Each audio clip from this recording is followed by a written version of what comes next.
The council moved now in perfect, terrifying unison. A brilliant white light began to emanate from their bodies, growing so intensely radiant that it was impossible to look at directly. As one, their eyes turned completely, blindingly white. With a final, crushing surge of energy, they drew every last drop of white light out of Amjad, leaving his eyes completely dark and void of power. You are no son of ours, nor are you fit to lead our army. You are eternally banished for your feeble attempt to overthrow the throne. You are no longer magnificent, but now you are the one with no name. Your name is to be stripped from you and never written or spoken of again. I am more than you ever will be. I am contrary to everything you stand for. I am Adaj. Adaj, for he was no longer Amjad, was now completely sealed within a monolithic, rock-like tomb that gleamed with the deep, crystalline brilliance of a massive ruby. Inside this crimson prison, he remained perfectly frozen in time, suspended in a permanent state of stasis. With the threat contained, the floor beneath the tomb suddenly ground open, swallowing the ruby monolith down into the depths of the palace. As the opening sealed shut, a heavy silence fell over the chamber. Anwar and his siblings stood in the quiet aftermath, their eyes meeting as they looked at one another, processing the weight of what had just occurred. What will we say when people ask about this dear brother? There is nothing to say. He came against the throne, and that is not to be tolerated. Send this ungrateful being to our newest colony.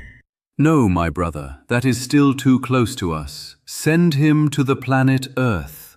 Earth? Are you mad? Those are the beings out of all we protect in all the galaxies that are the weakest, and you want to send him there.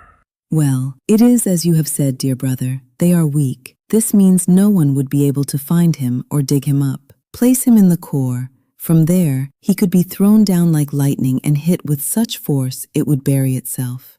Fine, you two do it. I need to be alone. The vivid memory fractured and dissolved as the sharp creak of a door opening snapped Putzle back to reality. The heavy silence of the dark kitchen was cut short by the distinct, rhythmic sound of footsteps approaching down the hallway. Putzle froze, his fingers still resting on the page, his heart hammering against his ribs in the sudden quiet. Hey, can't sleep, huh? No, why are you, let me guess, hungry again? Well, of course. And you are up to try to solve the big mystery? Well, yeah, I am trying to figure out if I have the ability to fix Alex or... Alex? No, I'm talking about the murder mystery we watched a couple of nights ago. It's still hard to believe the beekeeper did it, right? You know, for someone who chose his skin to be an android, you eat too much and have no clue about what is really going on. Your existence is a contradiction, but at the same time, that is what makes you great. You shine at the right moments. Well, thanks, I think. But your point makes more sense. So what you got? Anything stand out? Oh yeah, you remember we were talking about Adaj, right? Right. Turns out Adaj is actually Anwar's son. He was once called Amjad. And here's the kicker, Jeevak is Amjad's son. Are you serious? Let me see that. What? Seriously? No wonder you're not sleeping. Do you mind if I stay up with you? Can you read it to me while I eat? Sure, Buckethead. I got you. I was just about to skip through and... No, don't skip anything. You don't skip when the details are that good, P. And please hand me the pickles. Okay. Suddenly the kitchen faded, ripping them away to the ancient past again.